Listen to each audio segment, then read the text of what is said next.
Did we go this one?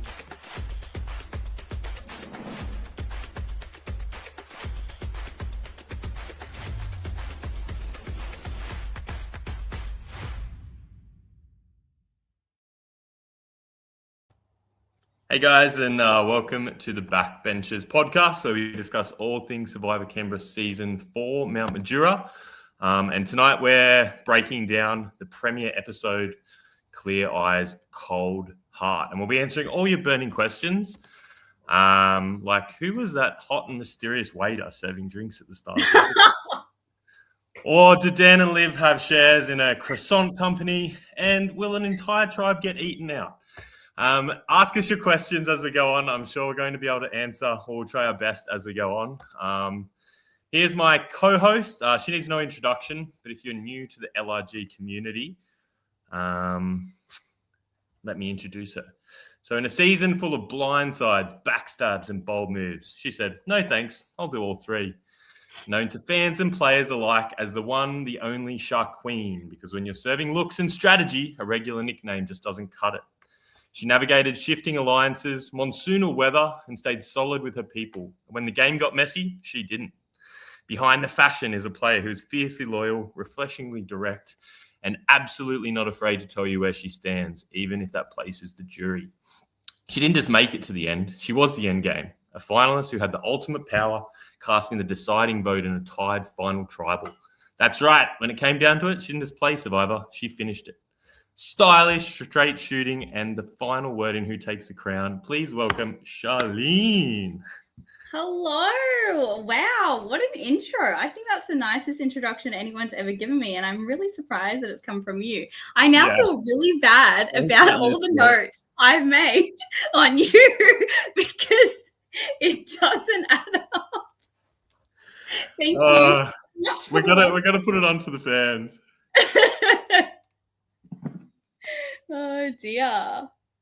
Okay, so we're the two hosts today. There's usually like a mix of five of us, but it's just us two tonight, and we're going to be breaking down the premiere episode. So, Charlene, you went with us last week for the cast analysis, so maybe we could just get a quick breakdown on what you thought of that, and because I know that me and you ended up picking the same first draft. After I watched your premiere episode with Eden cooking or frying avocados. When Dan got drunk and then sober. Yeah. I mean, I loved the flow of last week, and I loved the little rivalry that you guys had going. It's funny that you guys were almost more competitive than the actual cast themselves going into it, and then meet the cast interview. So what did you expect? I shouldn't expect any less. So I definitely did have the same winner pick as you, and I was talking to my husband Jay earlier, and he too has the same winner pick. So Derek has been very, very popular. But yeah, I'm really keen to just kind of get in and start talking about how everyone's playing and what's unfolding. Yeah, me too. So we started off with the marooning, and it was only the newbies there. So we were introduced to a few of those characters, and then slowly some returnees came in.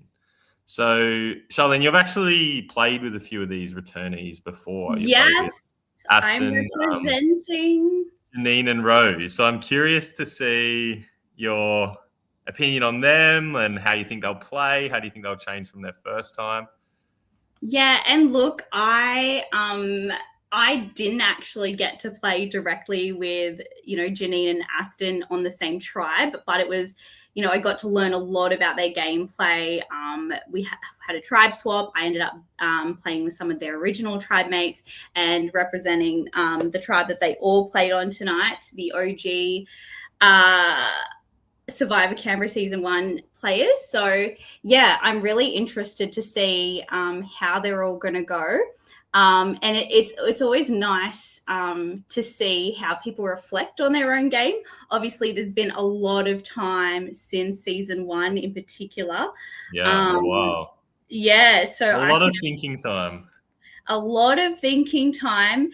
But, I think time also helps, right? Like, having played Survivor, when you first come out of your season, emotions are high. Like you're just thinking about every single thing that you've possibly done wrong or everything that you should have course corrected on. And, oh my gosh, I should have said this. I should have done this. So what I found is once a certain point in time happens, and for me that was about 2 years, my brain stopped doing that. Maybe for some people it was 20 minutes, and good for them. They sound like very healthy individuals. For some who are maybe more anxiety ridden, it took us a while. So I can imagine that your brain would kind of switch more to like a strategy mode. So I think that the season 1 returnees have more of an advantage in that regard compared to season 3. A lot more processing time to be able to like sit back, reflect, actually kind of do a deeper analysis. Yeah, we've got some commentary here about we need some thoughts on the unnamed, uncredited waiter at the start of the episode. Yeah. I'm happy to jump in and provide my commentary. So I just went into this episode, completely blind, not knowing what was going to happen. And I'm like, wait, what is happening? This is not Survivor Canberra. What is going on right now? And then obviously we see this amazing shot of Liv and Dan just living their best life, what seems to be on a tropical holiday vacation. And then all of a sudden I see your face, and I was like, I literally wrote a note down, my first note, which is episode 1, intro, Tuddy, I stopped watching. And I loved it. I had the opening line of the season. So like that's all I need. So good. Loved your feature. Loved all the details of the intro, like really setting up for this, like the calm before the storm, right? Like the upside down intro, like just cut to that like epic music and like the quick like flashbacks. Like it was like chef's kiss, cinematic. Genuinely the best intro for sure of any season of Survivor Canberra so far. So it was super exciting. Yeah, when people wonder why it takes so long to edit, like that's why. Like it has been a hot minute since season 3 has come out, but the wait was definitely worth it when you get to see the end product. I agree. The editing on this episode just, so good. But the intro just set it up. Like, got you straight into it, really hooked you, and straight into the character development as well. Yeah. So the marooning, we have Dan and Liv who do a quick reference to Miley Cyrus's The Climb. Love an analogy that they get to put in. And then we meet the crew. So it's looking a little bit small, empty, I suppose. The numbers are looking a little bit off.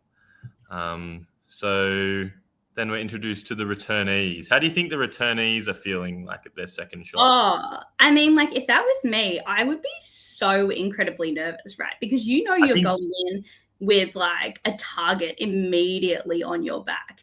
So in one hand, you can see some of the nerves even like on like Aston and Maddie forgot what their questions were straight away. So you can see like the stress of the situation already kind of unfolding.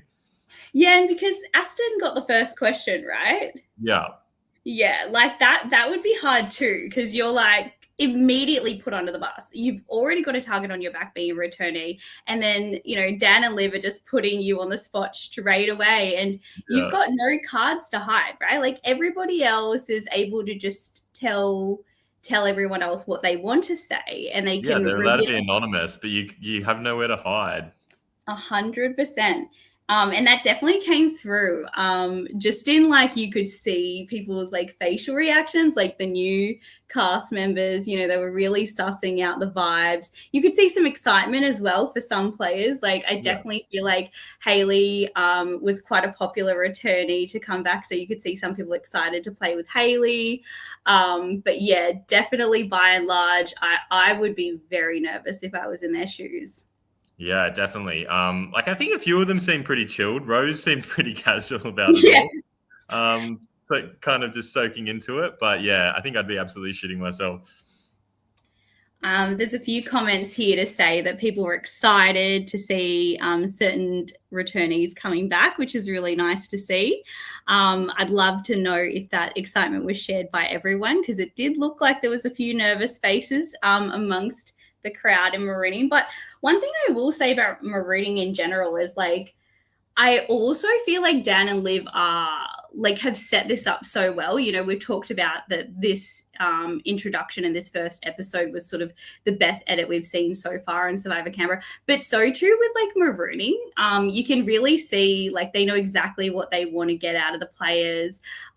It's so awkward and nervous when you are a player and you're at marooning, but at the same time they have this like sort of flow and system going, and I don't know, I've really enjoyed like overall this episode, but every segment you can just see so much more thought into character development and like story arcs as well. Yeah, definitely.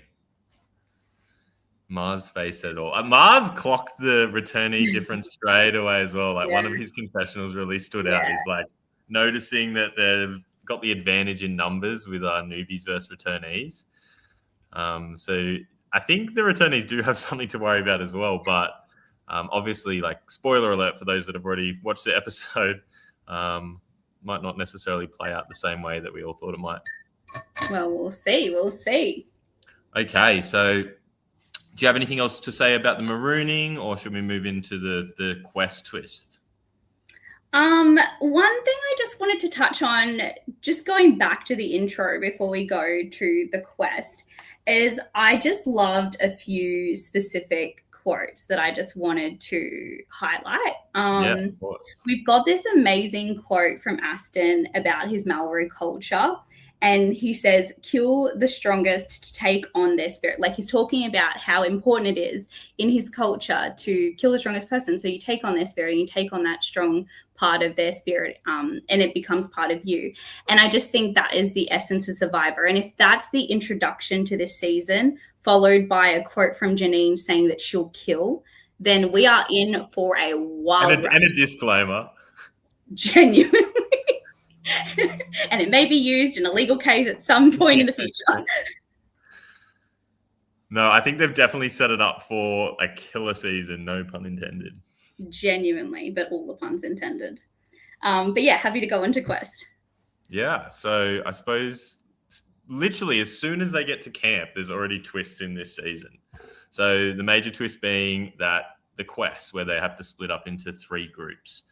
And I love a twist where people have to split up into uneven groups. So we had a group of 4, a group of 3, and a group of 2. And you could already see some players clocking that straight away. Like Will was saying, I definitely don't want to be on the puzzle because that's kind of like a death sentence. And Anthea stating that she wanted to be with the biggest group possible as well, because that's where you start to form alliances. So what did you think of the number divide for the twist on each tribe? I loved it, and it really, like, as the episode was being shown, again, like when you're a player, you're like, how would I do this? And it's just so interesting to see how each individual person uses that as a different opportunity. Some people just went straight to what their strengths are, and they're like, oh, you know, I am good at puzzles, or I don't know too much about Survivor, so maybe I'll just do like Outlast.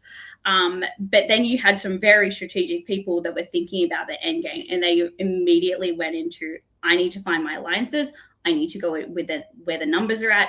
I'm definitely going to do the outplay because I want to make sure that I have the most exposure possible to like socializing with this group of people, right? And seeing who I can work with. I think that's the thing. Like every twist is an opportunity. So it's how you seize that opportunity and what you do with it. Because it's either an opportunity to like gain an advantage, whether that be a game advantage, a numbers advantage. So it's good to see that there's players thinking beyond just like a kind of an initial way to start the game. It's actually setting yourself up from the get-go.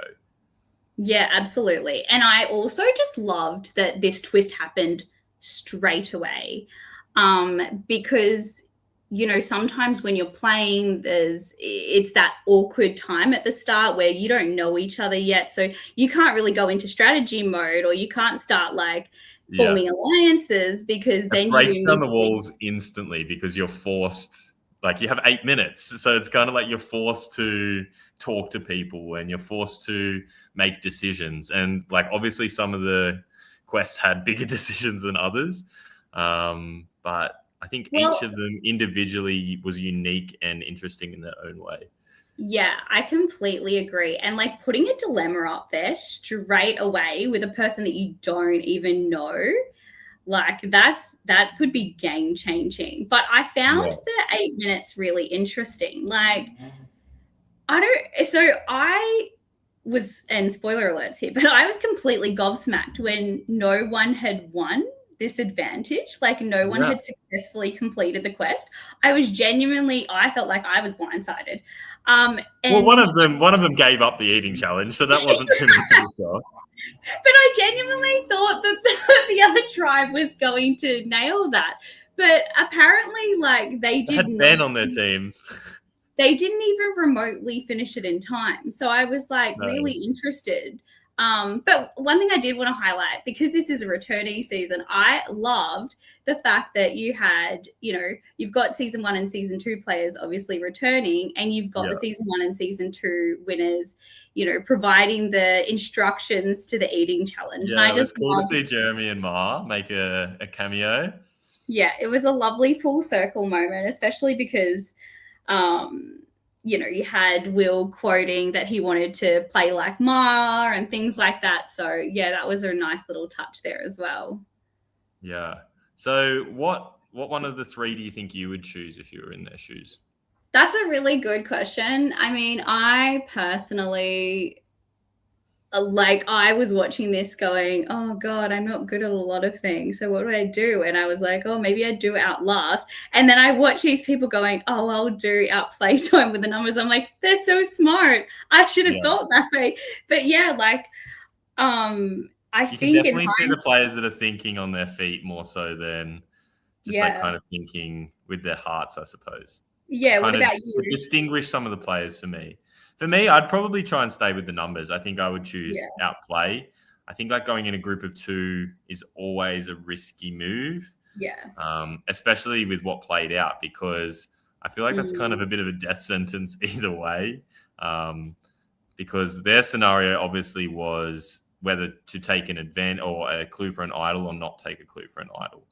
So I feel like people are going to not believe you regardless of what decision you make. So it's kind of like a double-edged sword. And we saw Bree saying that as well, that it was an absolute crock of shit that they didn't take it, even though they were telling the truth. So I know. I felt so bad for them. And like Jordan's making this comment here as well. Like you're kind of damned if you do and you're damned if you don't, right? It's first episode, 8-minute decision. It's like it is a risky strategy taking an advantage straight up. But also, you're there to play Survivor. So I feel like those are the opportunities that flash before your eyes that you probably need to take, because you're going to have a target on your back either way after that.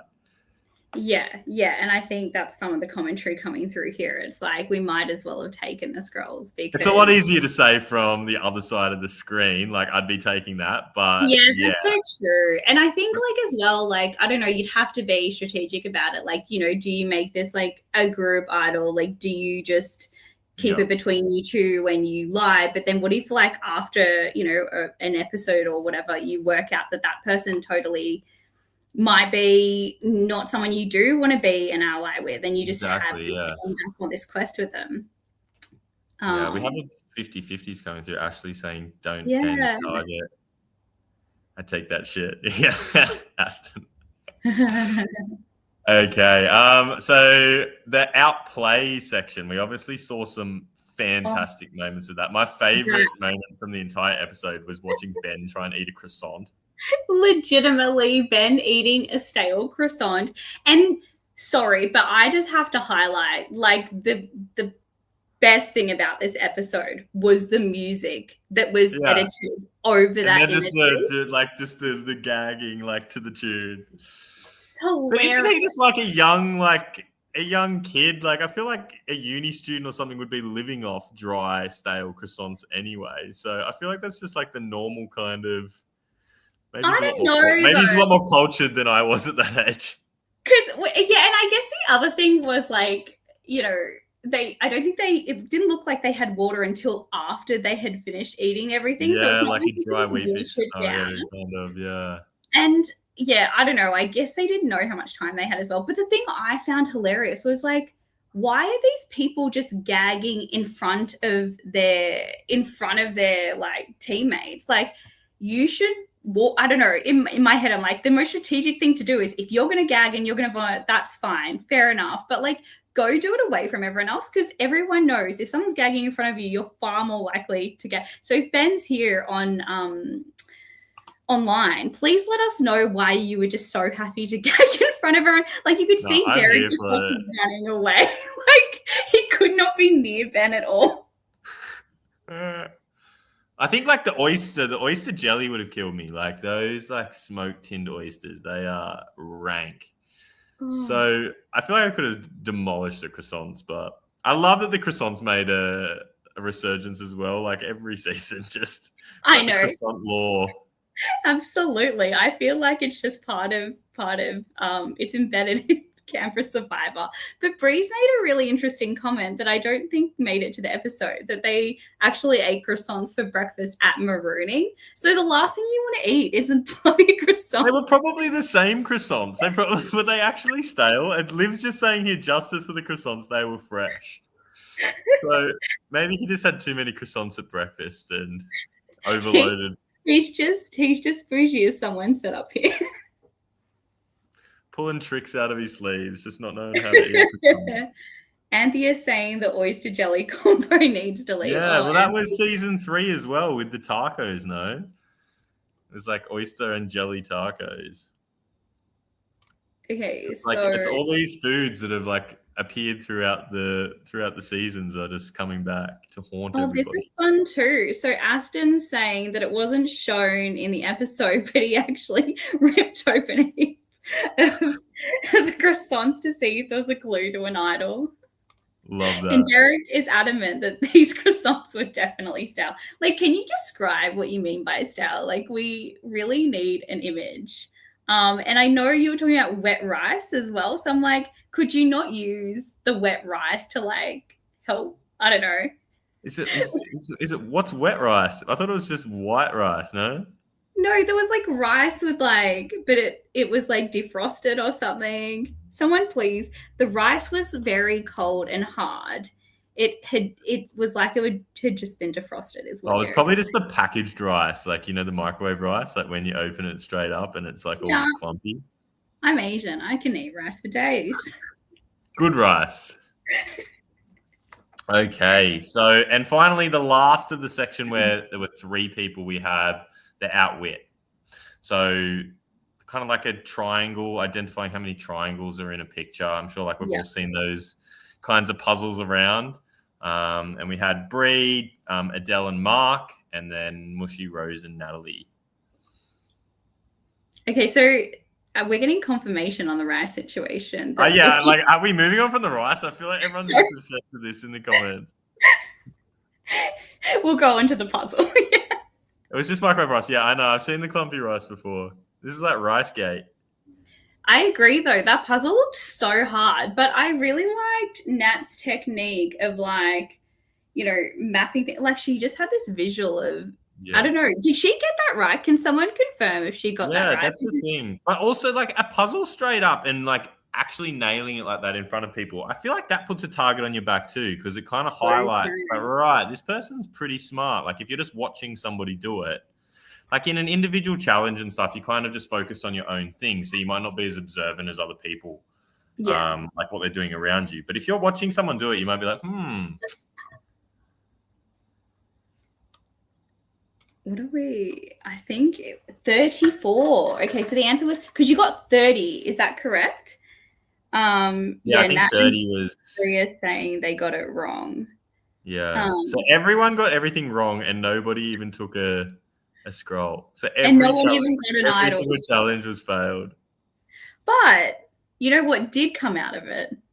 So just pure cinema from the eating challenge. But also, very importantly, the croissant 4. Yes, exactly. You can never This bond is as hard as you can over a stale croissant. absolutely, but Locks this you is in. where the strategy comes in, right? Like choosing the numbers as your option, because clearly this is what has set, these four people up for success for the rest of the episode. Yeah, I think Anthea definitely stood out as one of the like smarter players for that scenario, because she was the only returnee in that as well that kind of put herself with the new people. So it's kind of like she already has relationships, I suppose, with people from other seasons, like whether she played with them or not. I'm sure she kind of knows them or has come across them before, and now she's like with the new people as well. So it's kind of like she's got her fingers in all the pies. Yeah, agree. She knew exactly what she was doing going into it. Clear And eyes, cold heart. yes, I wrote that down too. Just Love such a it. good quote. Yeah. Very, very clever. Aston. The alliance name is fitting because they're stale bitches. We didn't say they were the stale croissant. Wait, the stale croissant four. They're just the croissant four is how they dubbed themselves. If there's anyone in the comments, like Aston, did anything like emerge from, because we didn't get to see as much Buru. I'm sure that's probably going to come out in the next episode. Yeah. Obviously because those guys won immunity, but I'm curious to see if anything came out from those groups alliance-wise as well. We'll see what they say. Waiting. I suppose, do you have anything else to add on the quest, the challenge? Anyone who's emerged as kind of a big player from that? Any insight? I mean, I think the biggest thing for me was definitely the croissant four, because that's what's kind of setting us up for the rest of the episode. And you can see people working hard already. And I think you're right. Like, it'd be good to know on the red side what was going on there, because we didn't get to see as much of that. Aston saying that we discussed if Mars would work with returnees. And Bree saying we have to wait and find out. So yeah, I think we're trying to sneak ahead here. But I think on the flip side of like securing like a tight four, like on the Gula tribe, there's also people that have big targets painted on their back now, like Simon and Jasmine, for example. So obviously being put into a scenario where you're faced with a dilemma that kind of gives you an advantage over everybody else. Like a challenge is a little bit different. Like if you fail, it's like you tried your best. But when you're actually given a scenario like whether to take an idle clue and people don't believe you, I feel like that kind of puts a rift between you and others from the get-go, which can be kind of hard to bridge. I mean, I found it a little bit awkward the way they responded to that. I mean, maybe it's just how it played out. But yeah, I thought like they didn't really talk about it, or maybe that wasn't shown, but then all of a sudden Jasmine's saying one thing and then Simon's kind of trying to come in. Yeah, those two kind of like split up very quickly, didn't they? Yeah, and the irony of the whole, like, Jasmine was so authentic about it, and it's like, nah, don't trust her. She wants it. An interesting dynamic and kind of turn of events there from that one. Okay, so I suppose we'll move to the challenge. Let's do it. So the challenge has a few different stages. Obviously, a Survivor Classic where people are blindfolded and have to go out collecting things and coming back. And ultimately, it all comes down to the puzzle. And Will kind of foreshadowed this a little bit earlier in the episode that putting yourself in the position where you're responsible for the puzzle can be a bit of a death sentence. Yeah. So we see it play out, and it comes down to Adele for Buru and Mushi for Gula, who are competing next to each other side by side on the puzzle. I feel for anybody who puts their hand up to be the sole person doing a puzzle. Especially on the first episode. I agree. That is very brave. I'm not a puzzle hero person. Or you screw it up. Like there's only two scenarios in it. Absolutely. But yeah, I loved the challenge though. What would you have done if you were playing that challenge? The box stomp. I don't know. Oh I don't yeah, know if yeah, you've yeah, seen yeah. in the challenge introduction some nice legs there stomping the I, boxes. I did notice that someone had made it to Dream Team, and I'm like, oh, here we go. This is going to make a I'm mention. everywhere. It's not about you, Tuddy. You're not actually one of the cast. We can pretend. But yeah, no, that looked really fun. I definitely would have loved to do Yeah. that. And so I just want to know if anyone's in the comments, like, was that hard to find the key once you like crushed the box? Because I felt like people were struggling a little bit with that. And I'm like, is it just difficult? Like, what's going on there? Can I just also mention as well why people are commenting that like how much the challenges have stepped up? Like Yeah, all the props, like the 100%. puzzles, they're like really, really high quality. So it's like a really cool, authentic experience for that crew coming through. Speaking about authentic experience, I'm just casually trying to plug my charger in. So this is why there's some awkward angles going on.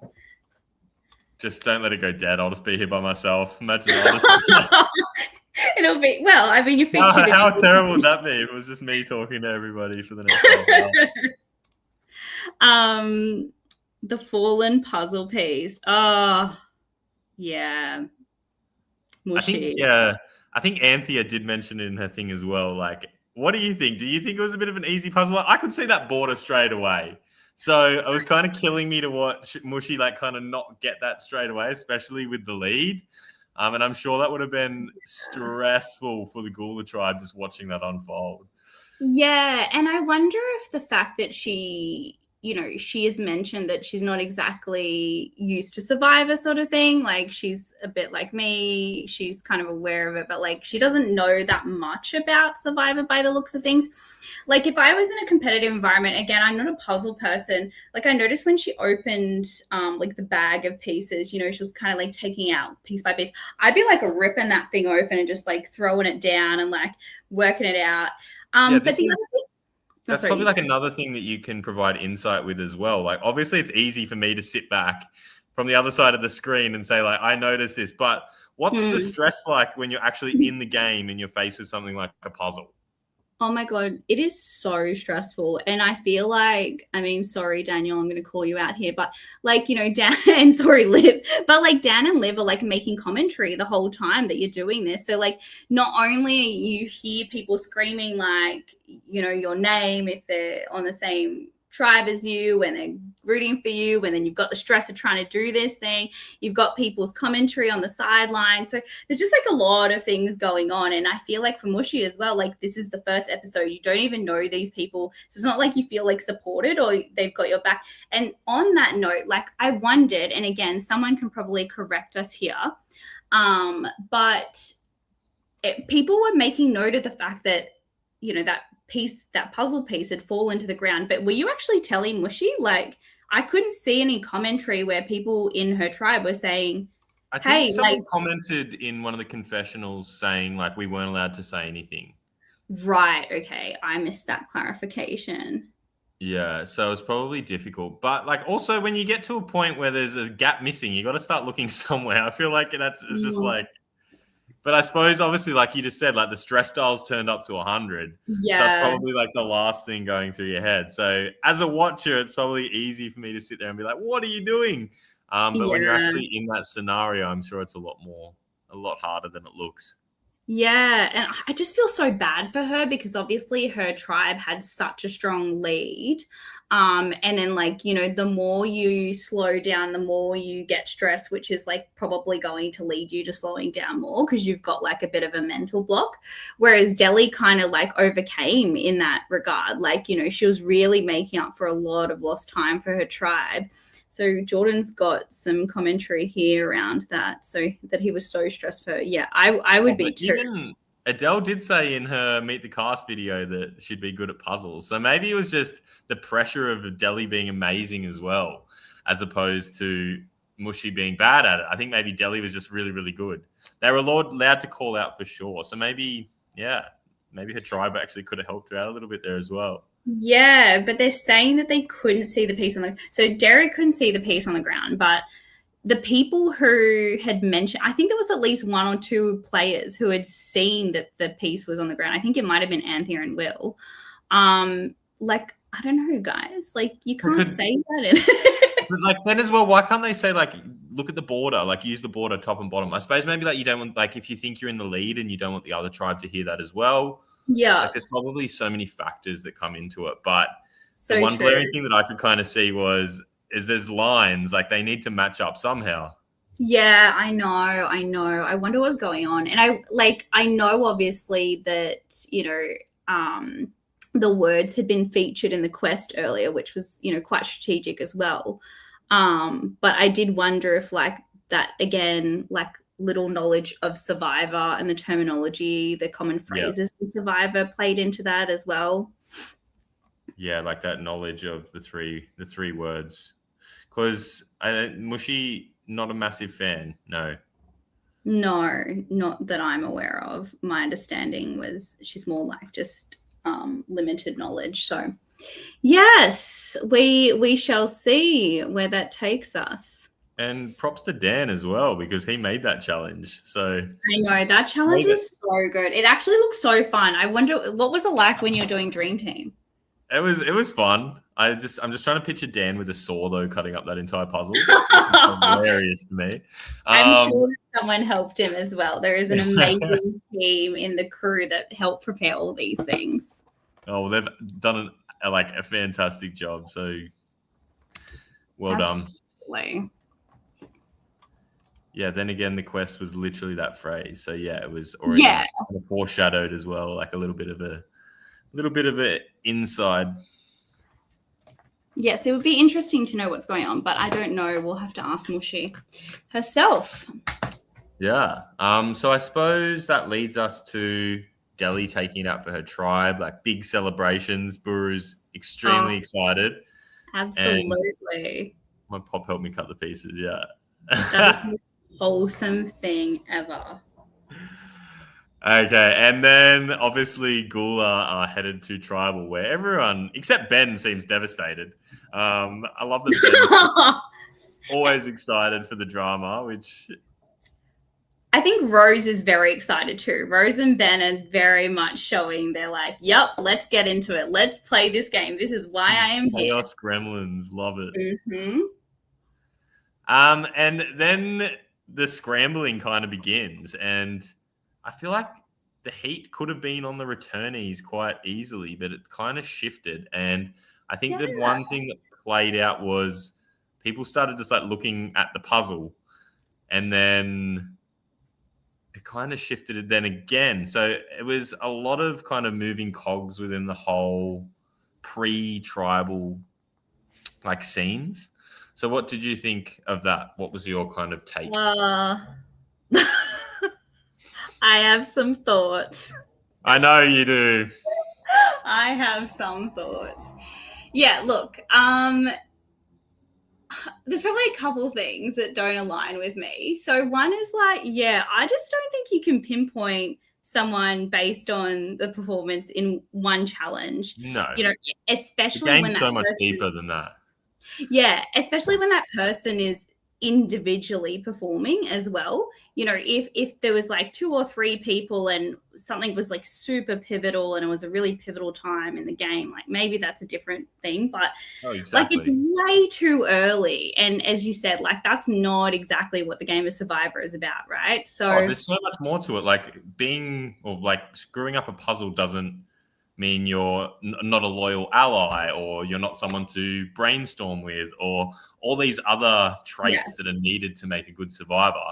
Yeah. I feel like a puzzle challenge probably isn't that big in the grand scheme of things, but people are using it as like kind of to deflect it off them and put it onto somebody else. Absolutely. And I guess like things catch like wildfire, right? When you don't know people and you don't know who to put down, like you hear one thing and you'll run with it. But I guess if it keeps your name off the table, of course, especially on the first vote, like that first vote is so pivotal that you kind of just want to avoid it being you. So absolutely. But that's also why I like mentioned what I said before. Like absolutely, part of that was on Mushy, but were there things at that point in time that her tribe mates could have done? I just don't think like a team challenge is a team challenge, and to point one person out and use that as a reason is just not it for me. Yeah, I think And the thing is though as well, like people aren't going to want to make massive moves on the first ever tribal, like painting a target on their back if they're putting out heaps of people's names. So it's always like kind of an easy vote as soon as one person's name's put out there. And I think that's kind of just what took like first thing. So it kind of spread really quickly. But then comes like one of my other favorite moments. I feel like from not even just this season, from any season of Survivor Canberra yes, was, and I think we're on the same page here. no, no. It's like Where's the story? Natalie floating Anthea's Oh my name God. and then talking to Anthea. Finally, what And then she'd be happened? like, oh, where did you hear my name? So, oh yeah, I put it out there. Like, and Anthea was just so unfazed by the whole scenario. Like she's like, oh yeah, like just rolling with it. It was so funny. The I way loved she it. just didn't react, and she left it for the confessional to give the details. I'm like, queen, I aspired to be like that. Oh, just so unfazed. Love it. Oh my gosh, it was amazing. But yeah, Natalie, I really want to understand what's going on there, because Natalie is such a strategic person. You can see she is Yeah. incredibly smart. So they Well, could have just been in her meet the cast, like she was already talking about like wanting to find an idol. She's taken her spot for the puzzle. So she's already like emerging for somebody that is a smart kind of strategic player. So for her to just come out and say that straight away, I was like caught a little bit off guard. But I was here for it. We're getting a bit of commentary from a few people that we need to talk about desperation stations. Yeah, So sorry, thank I you just for jumped keeping us. straight ahead to that part because I just loved it so much. But let's like Yes. rewind a little bit or Sounds wind back to time. So desperation station. So obviously that's one of the twists. It's kind of like giving, like shot in the dark vibes where it's kind of like a last ditch effort to kind of change the game up and put your ass on the line to save yourself. So I kind of love that there is this element in there now that everyone else has to take into consideration as well. And I'm curious to see how it gets played out, because I think obviously you could use it as a defensive moment to try and save yourself. But I reckon we're going to see some offensive moments too, where people are like blocking other people from being able to use it. Really? Yeah. That is so interesting. I really want to see someone using the desperation station. I want to see it in action, and I was hoping that we could see it this episode, but I guess it's too soon. And Too again, early, no target on their back. But I really hope someone uses it at some point, because it definitely adds another twist and another layer. Like, and how they use it. Absolutely. Like if you wanted to stop somebody from being able to use it, like that would be a huge move. And I hope someone pulls that off this season.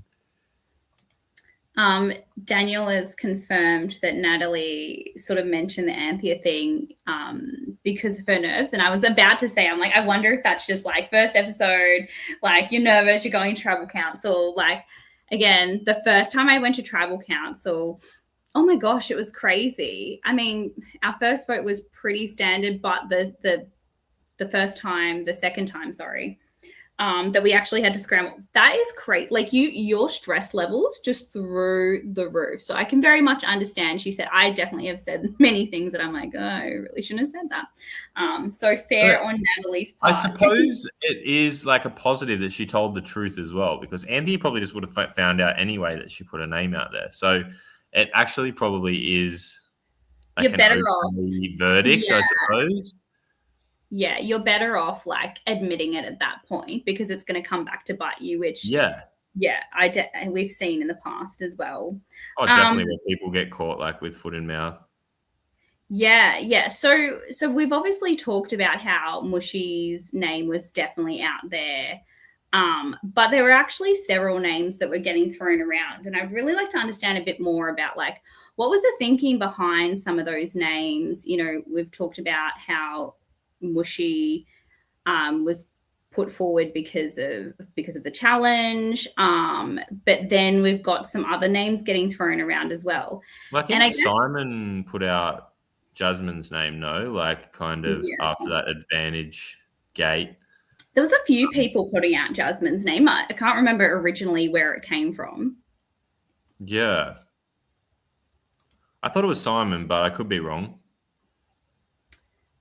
Yeah. So I guess for me, like I'm a woman, obviously, and I'm cross culture. I grew up in a cross culture environment.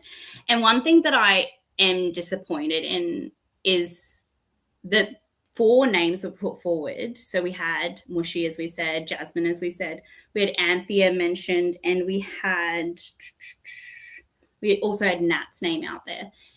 And so, of a tribe of 9 people, we have 4 women's names put forward, and 3 of those people are women of color as well. So, I guess I'm really disappointed that, in 2026, we're still having this conversation around why is it that people of minorities are always put forward as the first to go in Survivor? I think like what we've seen in Survivor Canberra is the first 2 seasons, the first boot were both women. The 3rd season, the first boot was a person of color, and I guess I just expected more coming into season 4. So I'm really hoping that in season 5 and 6 we change that. But I just wanted to put something out there for people watching, and people who might be playing in future seasons, whether it's this LRG or other LRGs, that there seems to be always like a reason around the unconscious bias, but I think we do have to address it. There is an unconscious bias that occurs in society, and it's reflected in the game of Survivor as well. I put you on the spot there. Am I supposed to respond to that? No, I completely agree. I feel like, I don't know as well, like that. Yeah, like it was. I feel like the numbers at the start as well had something to play with that coming back through with like Anthea and the 3 boys. Like, I don't know if it was a conscious decision, but yeah, there's definitely a trend that you've highlighted. Yeah, and I mean, like at the end of the day, there are more players than just these 4 women, right? Like there's 5 other people there. There's men there. There's I don't know, like how does it automatically happen that we just look at women, and we particularly look at women of color? I just wonder why this kind of continues to happen. And I just wanted to put it out there and sort of just test the theory and see what people think about it. And we'll see how it plays out for the rest of the season. But yeah, I was just a little bit disappointed to see that the only 4 names were women. Because I think even if Jasmine's name was put out, then Simon's name probably should have been put out as well. They were like in the exact same scenario. And that is exactly, I guess, where my brain was going with it as well, because I was like, okay, I know people will, if I say something like this, people will say, oh, because X, Y, Z about Jasmine, da, da, da, da. But then why could we not flip the script and just say, well, the same thing could apply to Simon, but no one was putting Simon's name forward. And usually if you're putting someone's name forward quite early into the game at this point in time, that puts a target on your back. So I was interested to see that Simon putting people's names out there wasn't putting a target on his back, but women saying people's names, that immediately puts a target on their back, or women not performing well in a challenge immediately puts a target on their back. So just putting that out there. Yeah. No, it does make a lot of sense now that you've highlighted it. So thanks for that. But yeah, so of those 4 names, it really comes down to Mushy and Jasmine, right? Yeah. And it's kind of back and forth for a little bit there. So how do you think it ended up turning on Jasmine more so than Mushy? Yeah, I don't know. Okay. My theory with this is Derek and Mushy have clearly had a conversation, right? The Ashley fan fiction coming true. Yep. Ashley picked it, and she's nailing it. Like, I really loved how Derek had this conversation, and at that early stage in the game, you can have a lot of conversations, but they might not actually mean a lot, because you just, as you said before, like you need to kind of stick with the numbers. You kind of got to go with the flow. And I loved that he's like, no, I've said this thing to a person. I've said I want to be their ally, and they stuck with it. And so I loved that he's like, okay, we've got 4, but what if something happens? What if there's a tribe swap? What if the numbers don't work out for us? What if someone has an idol? He's like, we need 5. Thinking and he's like, Yeah, thinking big picture, like Derek just That's coming the in with a thing. You got vision. to think like a couple moves ahead, not just in the Mm, moment. And I think Ben kind of clocks that as well because he's like, I don't want Mushy to go either. So I think those two are kind of responsible for shifting the vote off. Plus, I think as well, like Jasmine obviously hasn't seen much of Survivor either. I don't think Mushy has either, mm, but obviously Derek and Ben saw some potential with Mushy to be a good ally. yeah, yeah. And I really loved how that played out. But it was kind of interesting though, like to see how it sort of how they were kind of pitching it, and then they kind of brought it to final tribal council. We're definitely not there yet. We're a few episodes off that. The first tribal council. Yeah, how they brought it to the tribal council, and I'm like, they kept going with this like mushy narrative, and I found it kind of strange at like. I love a blind side. Don't get me wrong, right? Like we love a blind side, and they were Fans going, won. yeah, especially in episode 1, like love that. But I just thought it was really interesting that Simon like was really going hard with this mushy narrative. I'm like, you're already doing the blind side. You don't need to continue to convince someone, like even in like tribal council at this point. We're getting some commentary here. Rose mentioned saving Mushy would buy her loyalty, especially after doing the puzzle together. So a Right. few people I think were on a similar page. Yes. So probably I think maybe it was just Mushy was the initial mention at the start, but then when people are having their own conversations, pre-tribal, probably a bigger picture came out of working with Mushy as opposed to Jasmine. Yep. Okay, and then are we ready to move to tribal? Yeah, sorry, I kind of jumped ahead there. No, that's all good. So I suppose like the first thing I want to acknowledge is the tribal set this season. Oh, like so good. again, the props team, like kudos to you guys because you've absolutely nailed it. I love like the big like TP where they're voting. I love that just the montage of everybody checking that set for an idol or an advantage. Oh, so good. Yeah, so we've kind of set up at tribal, and Dan and Liv are being brutal with these questions. Like one thing I noticed. No. Hit Derek up with a perler that kind of is just designed to put him in the hot seat. And we start to see some of these people stressing hard. I forget what the question was that Dan asked Derek, but I was like, the way he handled it was like so diplomatic. Yeah, a lot of people are complimenting the set as well. Brutal. Yes, you guys are very brutal. But, part of that is like episode 1. This is the first time people are going to tribal council. They're nervous as hell. So partly on you to do your job, but partly on them because they're feeling this for the first time. And yeah, that shit is scary. Put them straight in the hot seat. Love it. Yeah. I did love when people were going to vote. Like there's hands everywhere, just like trying to. And I was like looking for any spots. I was like, is there anywhere that they haven't? Oh, I was too. Like I love that Anthony was like even like just checking that sign so intricately. Yeah, I didn't see anyone put their hand in. Oh my god, this is where my Survivor knowledge is not very good. What is the thing that you put the votes in? In the urn, in the cookie jar. Typical Charlene, very on brand. No, I don't think like there's votes in there, so you can't go messing with the inside. No, I feel like what if like you put an idol in there? I'm just setting up something. Maybe we can do this in the future. Just look in there, like look at a few votes while you're at it. No, that's not. Really see what's going on. Here's the roast. It's only taken us 54 minutes. Yeah. I love like as well Ben like trying to flip the pen, like just playing around with it, just as Anthony said, being an absolute goofball. He's having a great time. And I also loved like seeing people's like reactions, like seeing the cast, particularly some of those super fans, like you could see their faces, like they were so excited. They're like, just light up. Well, it looks like but that's the thing. Like with the props team, they're making an Yeah. authentic experience. Like you played season 1, so having a look at season 1 compared to season 4, like I think you can see the big difference. Me as a viewer and a fan can see the big difference, but it's just like each season just keeps stepping up. Yeah.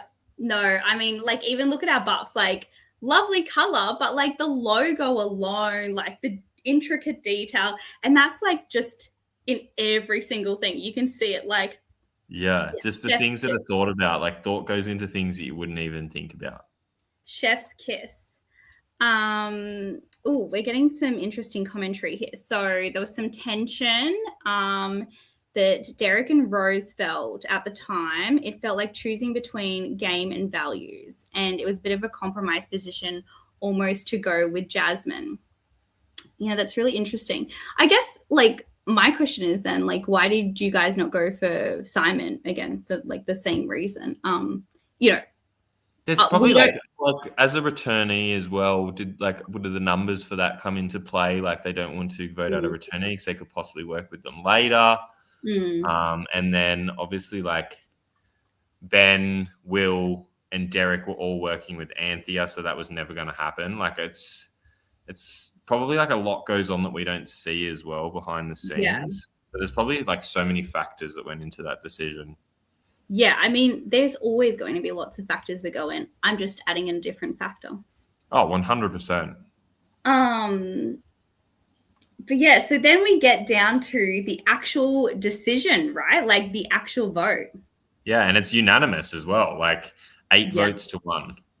Yeah, that was crazy. I want to know actually, like, I think it was covered in the episode, but I'm already forgetting. Sorry, that's my memory. Why Jasmine was convinced to put her vote on Rose rather than on what she was originally going to do. Or where that came from. So Rose, for me personally, returnee protection, bad thing precedent. Yeah, that's what I had in my head as well. Yeah. And also I felt bad that Simon had left so early last time. Yeah. And I suppose as well, like would a factor like Jasmine not being a massive fan of the game come into it as well? Like if like students of the game want to kind of give other people the opportunity to play that have been looking at it for a long time, or like there's just so many things that come into it. Yeah. Yeah, I don't know. Like I feel like, you know, we look at people like Alex from season 1, and I don't think that applies, but I do like what Rose has said. I want to know why Jasmine voted me too. Does anyone know? Jasmine thought Mushy was a smokescreen. Okay, so Jasmine actually flipped. But, like, did she think she was, like, flipping with other people? I have no idea. This is too hard to keep up with. I know. So Rose is like, made me feel less guilty for voting. Yeah, Eden. Absolutely. Eden just said I was there on site and thought Jasmine had voted Mushy there until after the season ended.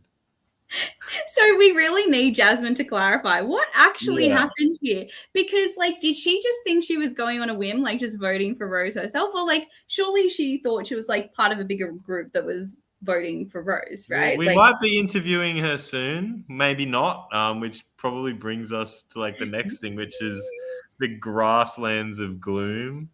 I think Dan just loves some alliteration here, but it's actually giving her a second chance to kind of get herself back in the game. Yeah, I'm excited for this. I'm so excited for this. I want to know what it means. Like, you know, is it just the first person who gets voted off, or like is this like everyone before merge? Like, what does this look like? It's giving Swamp of Sadness vibes, and I feel like the fact the names are so similar, I'm expecting something similar. But I'm just speculating as well. But I love that Survivor Canberra gives their like participants an opportunity, like if they're voted off early, to actually kind of come back in and make a difference. Or I'm like, at least that's what I'm hoping is happening. Absolutely. And it's logistically not easy because you're adding a whole nother component to it from a production point of view on the weekend.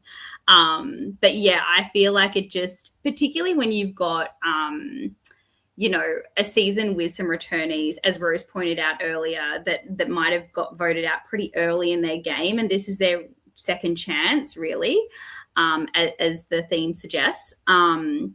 So I really love that this is giving people potentially another second chance as well. Yeah. What that looks like, it'll be really interesting. Like, I really want to know what happens. And everyone loves an underdog as well. Like watching Yeah. season 3, like one of my favorite things was watching, like I think Amy like battling back Yeah, after everyone or Skin almost winning her way back in. So I think as a viewer, you love watching those people like fighting hard for their chance to get back in.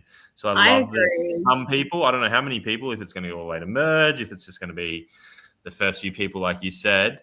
But I love that people are given an extra opportunity. And I think that plays well into the theme of the season, which is first chance, second chance could be a last chance. So I'm excited to see how that plays out. The Me grasslands of too. gloom. Me too. With that, should we play the trailer for the next episode? Yes, please. Let's see if we can do it. When I say we, I mean me. Let's try. Next time on Survivor Canberra, Mount Majura. Jasmine arrives at the Grasslands of Gloom and soon finds herself in a crappy situation. The Gula tribe is feeling united after their unanimous vote. However, Ben is making plans to cause havoc and pull some tricks out of his sleeves. Watch out, because I'm going to pull some tricks. I've got 2 long sleeves. There's going to be so many. Watch this. 52 cards will come out of here soon. Meanwhile, Maddie finds out the meaning of the song, Who Took the Scroll from the Coffee Jar? It went something like that. I want to get to know you, but at the same time, I want to go idol hunting. I want to do all the fun stuff that I didn't do in season 3 because I was so oblivious. And Liv and Dan announce a twist that will have both tribes fighting for survival. I'm so keen for this twist. There's so much to even unpack in like that little like teaser for next week. So much. And I'm so looking forward to seeing a lot more of the other tribe as well and getting to know the cast over there. Yeah. I'm excited to kind of learn about some of the Buru characters as well. Yes, absolutely. I'm sure there's a lot happening over there as well. I'm sure there's tons happening over there, especially with the quest, straight off the bat, like the start of the episode. I can't even speak anymore. Yeah, well, it's like 10 o'clock. It's way past my bedtime. So I suppose we're in for like a jam-packed season as well. We're going to have our Backbenchers podcast every Monday, depending on what time Survivor AU finishes. We want to give you guys the opportunity to watch that as well and not cut you off halfway through. You just want to make sure you're watching it. But, yeah. It's nice that you're doing it for the fans too. Yeah, so we'll probably go to air pretty much straight after that finishes. So depending on what time that finishes each week, it changed this week and last week. But we'll have a big crew of people here that are alternating through to give you the lowdown on each episode and break it down, interview some of the eliminated contestants, if and when that happens. If and when. We haven't got one yet. We've just been know what's happening. So we've been asked by the Survivor Canberra account who our Player of the Week award is. We did not have one set up, but I'm happy to say one. Yeah, mine's definitely a standout. I think Anthea for sure. Like I was worried for returnees coming through, but she looks like she's so calm and concise and thinking stuff through. And I appreciate the way that she's playing the game. I can see a villain arc coming, and I cannot wait for it. So she's my setting player us of the up week, for success. goes to Anthea. Love. Similar to what Squinner said, I'm going to say Mushy because, to go from being on the absolute bottom and then to being in the core alliance, chef's kiss. Yeah, she did well. Yeah, for sure. Awesome. Are there any other questions? I feel like we've gone over for a little bit. We planned on only being on here for 45 minutes, but we've just 20 minutes later. Does anyone have any questions that we can answer that I probably can't answer, but we'll try? Anthea in the villain era. Everyone loves a villain. Yeah. Lots of love for Anthea and lots of love for Mushy.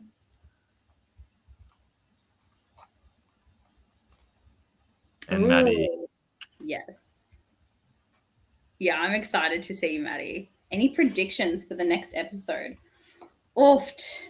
It's so hard to say. Like, I'm actually excited to see, like, what are you guys tussling over there? Is that like a challenge or like an advantage?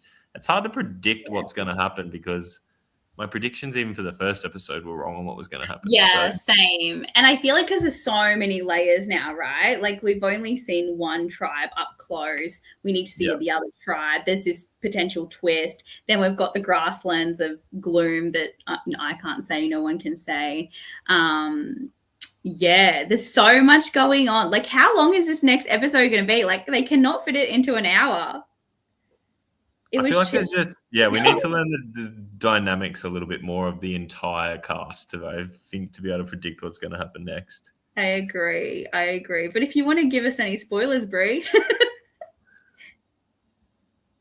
Also, feel like for next week's podcast, if you have a question in advance, feel free to send it through to the Survivor Canberra Facebook page, and we can kind of have a think about it beforehand as well.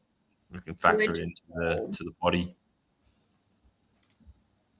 Yeah, we did not. Well, it was supposed to be an hour with an eliminated contestant. So the fact that we're still an hour and 6 minutes without even interviewing anyone, we're just talking shit between ourselves is probably indicative of how this podcast is going to go each week. I feel like me and Charlene probably need someone here to supervise us. We definitely need adult supervision. Or Riddy or Gazza to keep us in line because us two together are just unhinged and cannot be Absolutely. And it's only going to get worse as time goes on. I agree, Jordan. We need to see more of your tribe. We are so excited to see how you guys play. All right. Awesome. Shall we wrap it up? That's probably good night from us, and we'll see you next time. Thanks for tuning in, and the next episode, 8 o'clock on Friday night. YouTube, Survivor Canberra. If you haven't subscribed. I think we just hit the #1 LRG out of all of Australia, so keep that rolling. And enjoy episode 2. See ya. See ya.